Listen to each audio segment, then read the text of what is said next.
Apa kabar pemirsa? Senang sekali kembali bisa bertemu dengan Anda. Saya Hilbram Dunar, kembali menjumpai Anda sama-sama kita di Entrepreneurship, wirausaha untuk masa depan yang lebih baik. Mudah-mudahan Anda bisa terinspirasi bersama program ini karena banyak sekali memberikan manfaat kepada Anda. Jadi pastikan Anda tetap bersama kami selama kurang lebih 30 menit ini. Apalagi kita akan memulai dari Anda-Anda yang sudah terfikir untuk memulai sebuah usaha. Nah, ini dia menariknya adalah banyak sekali orang-orang yang sangat takut memulai usaha karena takut gagal. Memang ada survei yang mengatakan bahwa 80% dari orang yang memulai usaha pasti menemui kegagalan. Bahkan ada yang 96% di tahun pertama kerap kali juga mendapatkan kegagalan. Atau bahkan mungkin Anda juga ragu-ragu.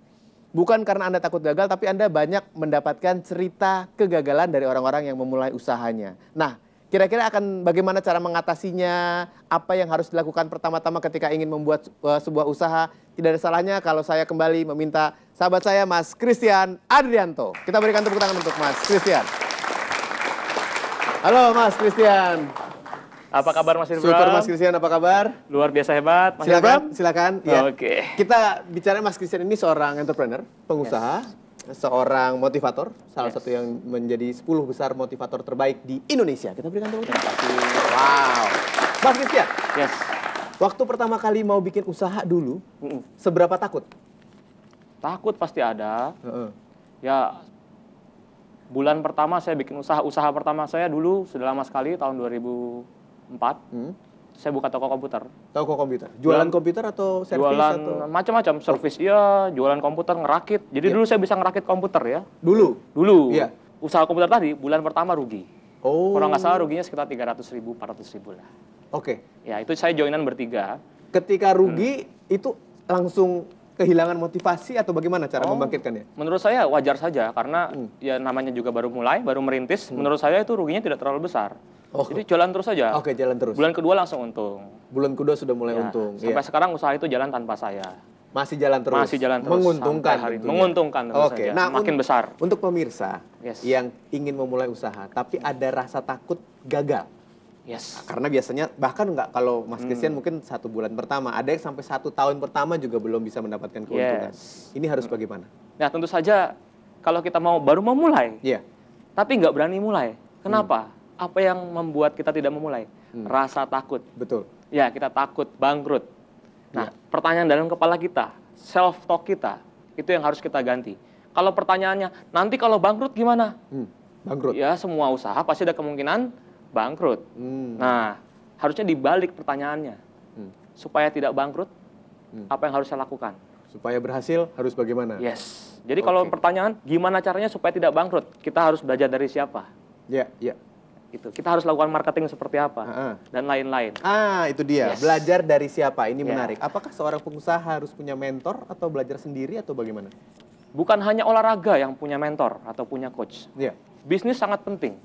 Kalau kita bisa belajar ilmu-ilmu yang hebat, yang terbukti sukses, kemungkinan kita menang akan lebih besar.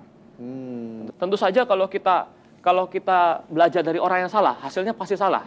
Nah, kalau Anda mau tanya kepada saya, Christian, bagaimana cara membuat jasa training motivasi sehingga omsetnya besar? Anda boleh tanya sama saya. Tapi kalau Anda tanya sama saya, Pak Christian, gimana caranya punya usaha makanan? Nah, kalau makannya saya bisa. Gitu ya.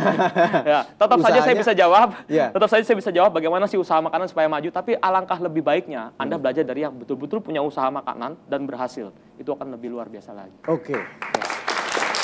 Mas Christian, kalau kita bicara mengenai modal, modal itu kan juga menentukan keberanian seseorang untuk memulai. Ada yang takut memulai karena modalnya kecil. Jadi begitu ini gagal, habis nggak punya apa-apa. Atau bagaimana sistemnya? Ya, kita bisa mulai dari menjual dulu. Menjual produknya. Oke. Misalkan, saya berasal dari orang yang tidak mampu. Kelas 6 SD rumah saya harus dijual. Jadi saya nggak punya apa-apa. Saya numpang di rumah saudara saya. Bukan setahun, bukan 2 tahun, belasan tahun. Oke. Nah, 2008 kemarin, saya masih kos-kosan. Di Jakarta kos-kosan 500.000 sudah murah. Saya kos-kosan 200.000. Berdua. Patungan sama teman saya, 100.000 di daerah Pesing. Nah, saya memulai dari kos-kosan saya tadi. Saya memulai bisnis saya dari sebuah laptop. Oke. Saya mengirimkan penawaran. Waktu saya beli laptop itu uang saya sudah habis, di tabungan itu sudah kritis sekali lah ya. Ya. Berarti dimulai dari modalnya cuma tinggal itu tuh.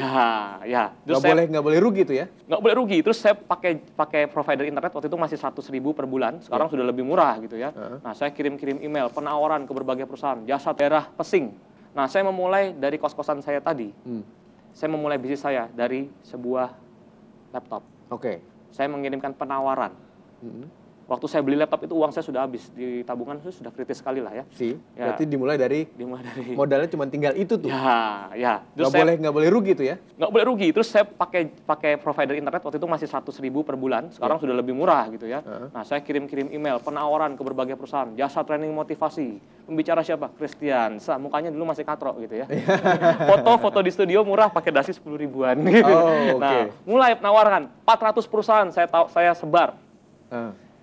Hampir semuanya nggak ada yang terima, gitu ya. Semuanya nggak ada respon. Sampai beberapa bulan kemudian ada satu perusahaan respon, salah satu perusahaan biskuit paling tua di Indonesia, dia respon, Pak Christian, kita mau training sama Bapak. Nah, setelah itu sekali training saya dapat 18 bulan gaji saya. Kita berikan tepuk tangan. 18 bulan gaji saya dari sekali waktu saya jadi itu. karyawan. Nah, waktu saya sebagai karyawan pun saya sudah diundang berbagai perusahaan. Sampai akhirnya saya memutuskan untuk keluar. Jadi awalnya bukan dari modal yang besar. Sebetulnya banyak usaha yang kita bisa lakukan dengan modal yang kecil. Dimulai dari kita menjual dulu. Itu kuncinya. Berarti kita memiliki produk untuk dijual dan produknya bisa bersaing dengan produk-produk lain. Itu kuncinya. Nah, dan jangan kemana-mana, setelah ini kami akan mengajak Anda untuk melihat sebuah produk yang sangat menarik. Ini sangat inovatif, di mana produk ini bisa membuat Anda terfikirkan bahwa dengan kreativitas yang tinggi, Anda sebenarnya bisa mendapatkan keuntungan, sehingga bisa memberanikan diri Anda untuk memulai sebuah usaha ya. Tetap bersama kami di Entrepreneurship, wirausaha untuk masa depan yang lebih baik.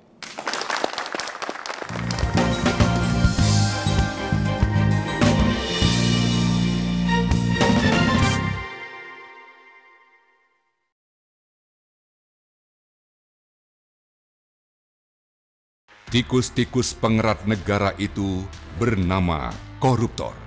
Ada dua macam uang, ada uang. About much more than just what's under the wave. Indian Ocean with Simon Reeve. Kompas TV, inspirasi Indonesia.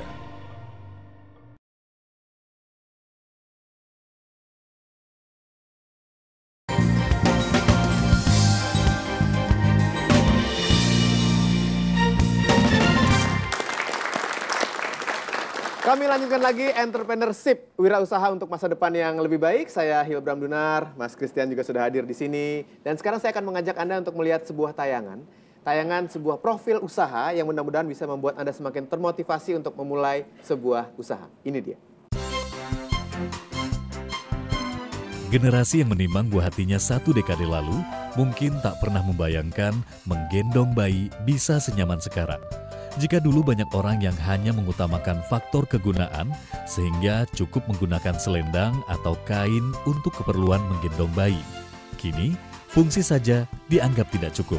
Apalagi ketika ada sebuah produk yang memiliki fungsi serupa namun menawarkan kenyamanan lebih.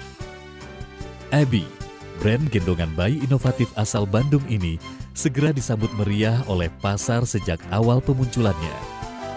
Omset kita alhamdulillah di akhir tahun 2012 ini mencapai 750 juta. Nah, omset ini memang itu di luar dugaan sama sekali gitu kan. Dari 3 tahun yang lalu dengan modal 1.200.000 kayaknya sangat di luar dugaan gitu. Yani sendiri tidak menduga produk hasil kreasinya bisa meledak di pasaran seperti sekarang ini. Konsumen lepas, reseller, agen yang tertarik untuk memasarkan produk gendongan bayinya menyebar hampir di seluruh tanah air. Padahal motivasi awal penciptaan produk ini didorong oleh situasi pribadi yang dialami oleh Yani ketika buah hatinya yang ketiga lahir. Merasa kurang nyaman dan leluasa dengan gendongan konvensional yang digunakannya, Yani lalu berupaya untuk mencari alternatif produk yang dirasanya nyaman, dan latar pendidikannya di teknik kimia tekstil sangat membantunya menemukan bahan yang akhirnya menjadi produk sensasional ini. Saya coba dulu, saya tester dulu nih, saat saya pakai nyaman dan atau enggak. Ternyata saya merasakan nyaman. Akhirnya saya coba-coba, wah kenapa enggak saya produksi deh, saya sebarin buat teman-teman dulu, sharing sama teman gitu kan. Produk yang unik dan berkualitas seringkali menjadi tidak berarti tanpa didukung oleh strategi pemasaran yang baik. Namun, gelar sebagai wirausahawan mandiri tingkat nasional tidak akan berhasil diraih oleh Yani jika ia tidak mampu mengelola pemasarannya dengan baik. Strategi marketing yang pertama pasti via jejaring sosial, karena orang sekarang pengen lebih simpel, pengen lebih cepat, itu via jejaring sosial, baik Twitter, Facebook, Blogspot, dan sekarang kita lagi buat web. Selain inovatif dan pandai melihat peluang, Yani memberikan tips bagi siapapun yang ingin memulai berwirausaha. Dalam memulai usaha ini, pertama berikan passion, gairah ataupun jiwa kita pada produk yang akan kita buat. Jadi betul-betul yang namanya hatinya gitu kan, benar nggak sih, yakin nggak sih, sudah fix nggak sih gitu kan dengan produk yang akan kita buat. Nah kalau umpamanya sudah dari situ, jangan pernah menyerah, dan saya berprinsip never ever give up. Baik, langsung saja kita sambut Mbak Yani Andriani. Selamat datang di Entrepreneurship, Mbak Yani. Terima kasih banyak. Iya, ini sebuah produk yang cukup unik, menarik, dan yang menarik adalah kata booming tadi ya di pasaran. Itu awalnya memang sama sekali tidak terpikirkan bahwa produk ini akan booming seperti sekarang. Iya, jadi awalnya karena saya coba pakai dulu, kemudian saya coba tawarin ke teman-teman gitu kan, responnya cukup bagus, dan ternyata pada saat itu coba saya jual juga di online, dan ternyata responnya cukup bagus, karena kan selama ini mungkin gendongannya, kita punya tagline-nya zamannya menggendong bayi tanpa pegal. Nah itu mungkin yang bisa membuat orang penasaran, apa sih yang bisa bikin nggak pegalnya. Oke, bisa kita lihat kayak apa sebenarnya cara menggendong bayi tanpa pegal ini? Jadi sebetulnya ini modifikasi dari jarit atau kain sinjang ya, kalau di Jawa disebut itu kain batik yang untuk gendong. Oke. Jadi basically-nya ini adalah kain panjang. Lumayan panjang sih, kalau orang pertama kali lihat pasti akan wow, panjang banget. Karena ini panjangnya sekitar 5 meter. Kemudian ini kita modif dengan teknik jahit lilitannya. Iya. Kita silang di belakang. Ya, bisa menghadap ke depan. Nah, silang begitu di belakang. Iya, di belakang. Kemudian ini kita masukin lagi ke dalam. Dan ini kita silang lagi. Nah ini kalau aku bilang istilahnya ini main hati. Main hati. Karena ukurannya itu kan disesuaikan dengan standar orang yang menggendongnya. Karena kalau umpamanya terlalu longgar, nanti AD-nya terlalu turun. Kalau terlalu kencang itu terlalu sesak. Kan tiap orang postur tubuhnya beda-beda nih. Nah, jadi aku bilang ini main hati karena ini diukur-ukurnya di sini. Nanti nyamannya aku ngegendong sama buah hatiku, nyamannya segimana? Karena untuk ibu dan ayah kan pasti akan beda nih badannya. Ini bisa dipakai laki-laki dan perempuan berarti ya? Luar biasa. Oke, silakan duduk lagi Mbak Yani. Ini waktu mencoba ini memang hasil kreasi sendiri atau semuanya pelan-pelan dulu, mungkin dulu cuma modal 2 gendongan atau sistemnya dulu belum seperti itu? Nah ini awalnya kita tuh saya mencarinya googling dari ternyata kalau istilah di luar itu disebutnya wrap. Bungkus. Kalau ya bungkus. Nah ternyata